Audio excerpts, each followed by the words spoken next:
Okay, I think it's about time to get started. We want to make sure to respect everyone's time that's on this webinar here and keep the topic to less than 30 minutes. Thanks for attending this webinar, part of Bowermaster and ESM's monthly series designed to educate our clients on topics that are currently affecting everyone out there. Since summer officially starts tomorrow and probably feels like a lot earlier for those of you with kids that are out of school, we felt now was a good time for discussion on heat illness prevention, and more specifically, how to be in compliance with Osha regulations. As a side note, if questions pop up for you during the presentation, feel free to ask them via the chat box on your screen. Due to time constraints and keeping this to a quick webinar, we won't be answering them today, but all of them will be answered in the follow-up email that goes out, which will include a copy of the slides and a link to the video if you need to rewatch or pick anything up that you missed. So lastly, we encourage the feedback on future topics, as our goal in this whole monthly series is to provide a resource that's educational and can ultimately positively affect your bottom line as an organization. So with that, let's jump in right to our presenters. I'm Corey Kroviak. I'm a senior advisor here at Bowermaster, but the man of the hour, or half hour here, is your presenter today, Anthony Poston. Anthony is a founder at ESM Solutions, and his range of knowledge on all topics related to industrial safety is really unparalleled within his field. Bowermaster and ESM's partnership goes back now about a decade, and Anthony deals with many Bowermaster clients and potential clients on projects that are aimed to identify areas that create financial pain in any operation. And his focus mainly is on safety, workers' compensation, and cost containment, and of course OSHA compliance. These align perfectly with Bowermaster's goals because that's where the biggest costs to our clients typically lie, and our whole goal is to reduce risk, reduce costs, and positively affect the bottom line of our clients. So his results speak for themselves, and he's developed a unique customized plans that have achieved the overriding goals of creating a safer work environment and ultimately reducing costs and the total cost of risk for our clients. So with that, I'll hand it over to your presenter for the day, Anthony Poston. Take it away, my friend. Great. Thanks, Corey. First and foremost, love being a part of the Bowermaster team. You guys do amazing things, and it's an honor for us to work side by side and helping get our clients optimal results, which is really helping them to reduce the cost and risk associated with workers' compensation. So welcome, everybody. Thank you for joining today. I'm sure most of you have heard about heat illness and have been managing this exposure for your company. So let me temper any expectations on today's presentation. Much of this you have probably heard. However, heat illness is the second major exposure that Cal OSHA focuses on behind the Injury and Illness Prevention Program. So it is important that you continue to manage and train on this requirement. So with that, today we're going to review the basic requirements of heat illness. And then following this presentation, we'll be sending out a copy of the slides, the recorded webinar, which you can use to train your staff, and then also a sample heat illness prevention program, as well as a safety bulletin that you can use to distribute to your employees, which can be another form of training. So let's dive in so we get you out in less than 30 minutes. And I'm going to start with this initial question. How are you preparing your employees for the hot weather? Or in other words, what's your plan? So here are some interesting statistics related to heat illness injuries. And this is 2015 data that's from the Bureau of Labor Statistics, the BLS. And I'll caveat that trending data like this from the BLS is typically a 2-year lag, as it takes some time to aggregate the country's trends, such as heat illness. So the most current data we have is 2015. Now on the left side, you'll see that there were 37 deaths in 2015 related to heat illness. And interestingly enough, California is way down on the list at 0.3 deaths per 10,000 workers. It's kind of a morbid thought, I know. However, that data is also skewed since the California workforce is considerably larger than the states above. And in fact, California has over 16 million people in the workforce compared to Kansas, who has 1.3 million people employed. And not to mention that California is the 5th largest economy in the world with a GDP of over $2.7 trillion, which is bigger than Britain. And even with all of the U.S. strengths, we still can't make it to the World Cup, which I am really disappointed in. But anyway, on the right side, the number of non-fatal injuries related to heat illness is 2,830. And you can see down below in the chart the breakdown by industry. So side note, even if you are operating outside one of those industries or even within one of those industries, know that Fed OSHA and even Cal OSHA know these statistics and are targeting employers within these industries more so than any other. So that last slide included national data provided by the BLS. And here are the industries that Cal OSHA's heat illness standard primarily apply to. Again, a side note that if you have employees that are in a laboring position, I would recommend that you have a heat illness plan and comply with the standards. We do see Cal OSHA enforcement look at internal operations, not just external operations. So if you're operating an internal manufacturing plant, for example, that gets high heat, you still will be subject to the heat illness standard. Now, I'm working with a large bakery, in fact, that does not have air conditioning, and when the temperature rises to about 100 degrees outside, it can be as hot as 120 degrees inside the bakery. And those levels are obviously dangerous, and we have spent many years monitoring summer weather conditions and staying vigilant over the employees, which is about 250 of during those high heat days. Now, if you're in transportation, compliance is still required, which you can see on the far right, but note the exception, which includes employees that are operating air-conditioned vehicles and where loading and unloading is not a primary task. So for your heat illness program, here are the 4 required steps per Cal OSHA. Training, such as we're doing today, water, shade, and planning. All of these, which we're going to cover in the following slides. And then after this webinar, if you want additional training material or more information on Cal OSHA's heat illness standard, you can visit the Cal OSHA sponsored website, 99calor.org, which you see down there, and they have additional information in both English and Spanish. All right, some of you might recall that in 2011, Cal OSHA enacted Assembly Bill 2774, and with it came several changes, including a more trained Cal OSHA Enforcement Division, and also an expanded definition of the term serious, which includes the 4th element, which I've highlighted in blue, and I'll read. Impairment sufficient to cause a part of the body or the function of an organ to become permanently and significantly reduced in efficiency on or off the job, including internal injuries, even though skin surface may be intact. That we can infer includes heat illness. And in 2015, Cal OSHA updated the heat illness standard, expanding many of the requirements as well as penalties relating to this expanded serious definition. So thank you, California, for making it even more complicated to run our business. So let's look at some of those potential Cal OSHA penalties. First, as we now know, heat illness falls under this serious definition. And furthermore, we know that a violation of this standard can result in a serious citation, which starts at $18,000 per Section 336 of Title 8. However, for a violation to occur, Cal OSHA would have to first visit your job site or your work site, and second, find that one of the required elements are not being implemented, which includes the water, shade, training, and planning, as we mentioned in a prior slide.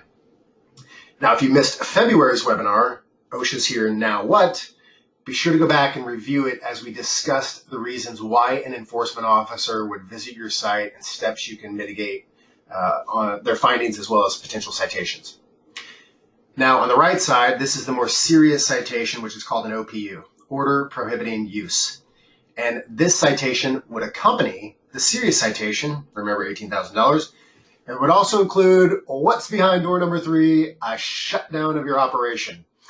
Now, as to the cost of these penalties, it will depend on the situation, but it starts at $18,000 plus an additional big fat fine, and then the indirect costs of having the job or company shut down until the violation is what they call abated.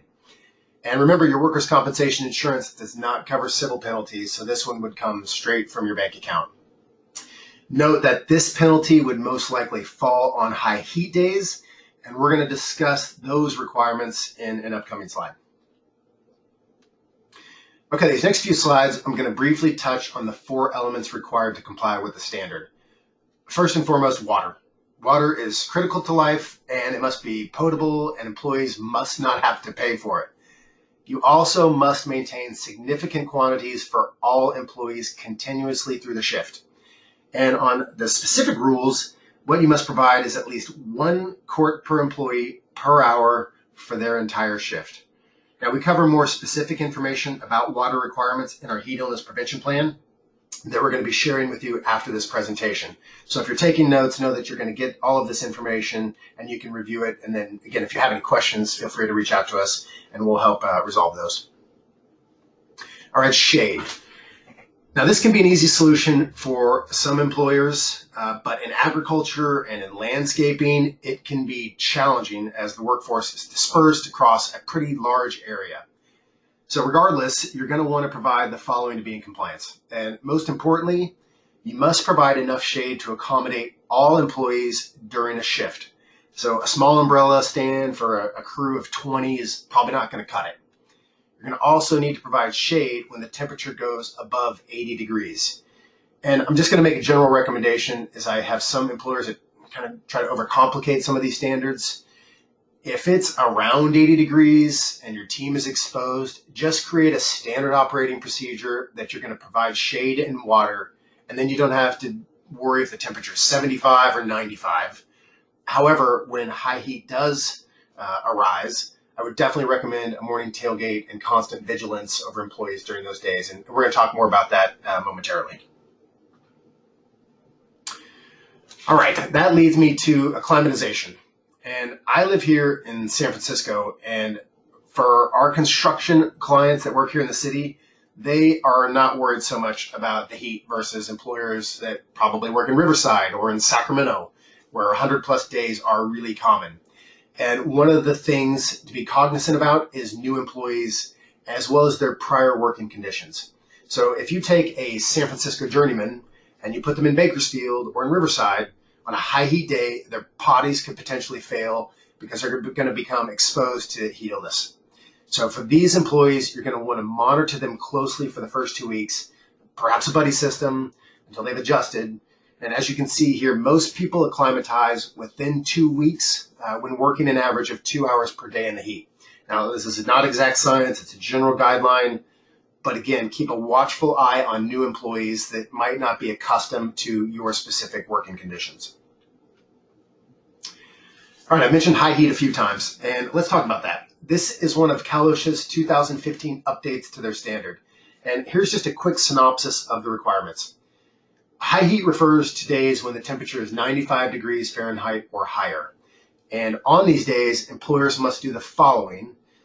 And remember, documentation of these actions is very important because to Cal OSHA, if you didn't document it, you didn't do it. It's just hearsay. So ensure you have effective communication with supervisors and employees, and that can include voice, observation, or even phone or texting. You'll need to observe the employees for alertness and potential symptoms of heat illness, which we're going to talk about in a second. You must designate 1 or more employees to call emergency services, as you're going to need to guide them to the injury area. And that can be very difficult on a very large construction site. As I mentioned before, I would recommend a brief tailgate to start the day, and then remind employees to drink plenty of water, as well as constant reminders to replenish throughout the day. And then lastly, you must have a mandatory buddy system, which you should define prior to the high heat months, and then you can remind the team during those pre-shift tailgate meetings to ensure compliance, as well as to ensure that all employees stay safe. Okay, so we've talked about how to comply with the standard. Let's switch over to exactly what is heat illness.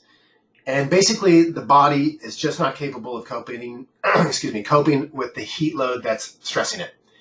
Now, that inability to cope can lead to cramps, heat exhaustion, or even worse, heat stroke. And in this next slide, we're going to take a look at the symptoms and then treatment plans for each. Okay, this is kind of a busy slide. But this is a matrix of the symptoms and treatment recommendations per illness category. And I'm not going to read through these since we're going to be sending a copy of this presentation to you, or at least to all that attended. And I would recommend that you use this table for training and retraining purposes, especially on high heat days. It's a great reminder of what symptoms to be aware of and then how to act fast in mitigating a potential serious injury. And while I'm really talking about work-related injuries, this is also really good knowledge to have personally. A lot of us are going to be going to the beach, we're going to be outside, Your family could be exposed to heat illness, so it's really important to understand the symptoms and then also treatment and what you need to do to potentially mitigate, a serious heat illness injury.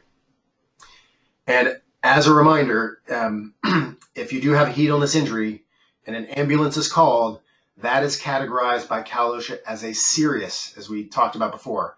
And therefore, I would recommend you contact Cal OSHA within 8 hours of that injury to apprise them of the situation. You don't want them hearing about it from the paramedics or the emergency room technicians, because that could lead to an immediate $5,000 fine and then the potential citations and fines that we noted earlier. Okay, these next two slides, we're going to talk about risk factors. And the first is environmental factors. Remember, the primary industries Cal OSHA is looking at is agriculture, construction, landscaping, oil and gas, and transportation. But that doesn't mean all other industries are precluded. So if your facility or worksite reaches temperatures of 80 degrees or higher, the heat illness standard can apply to you. And I know many manufacturing plants, bakeries, food processors, even car repair shops, where the temperature exceeds that 80-degree threshold on a consistent basis. So satisfying the shade requirement for those employers is pretty easy, but water, training, and planning, that's still a requirement and you must comply. And as you can see in this slide, here are some general environmental factors that can affect the exposure to heat illness. And for example, what type of personal protective equipment is required for the job? And is that a factor that contributes to potential heat illness? The more PPE you have to wear, the higher your body temperature, you have those environmental factors, it's a deadly combination. Does your crew have sufficient shade and water for the jobs for that week? So I recommend after this webinar, debrief with your team and determine potential factors that could lead to a heat illness exposure, and then have a plan to mitigate them. And remember, planning is one of the 4 key elements of complying with your heat illness plan. All right, now to personal risk factors. We all come in different shapes, sizes, ages, and health, all of which can have an impact on our ability to cope with heat illness. And as owners or supervisors or employees, we all need to be cognizant of our body's needs. We need to ensure we drink enough water. We want to minimize caffeine and alcohol consumption, especially if we're going to be exposed to high heat or high heat environments. And as just a side note, regarding enforcement of this and all Cal OSHA standards, I'm going to say this and I'm going to quote the standard. It's a violation of Labor Code Section 6310, 6311, and 6312 to discharge or discriminate in any other manner against employees for exercising their right under this or any provision operating occupational safety and health protection to employees. And what that means is if an employee has symptoms of heat illness or can't do the job because they're overheating, you can't discipline them. You don't want to take any type of action. You want to make sure they get the appropriate medical treatment, make sure that they get healthy and they're back to work. Okay, the final element to your plan, you must have a response plan, and it must be provided to the supervisors. And this is a critical step, as when an injury occurs, it's important that your team is trained in handling the situation and executing the plan. And supervisors carry a much heavier weight, and then that must be able to provide these 3 things. 1, train the employees on the plan. 2, recognize potential heat illness symptoms, which I've noted on the right, and take immediate action as needed. Number 3, they need to execute the response plan to ensure the risk is minimized or mitigated.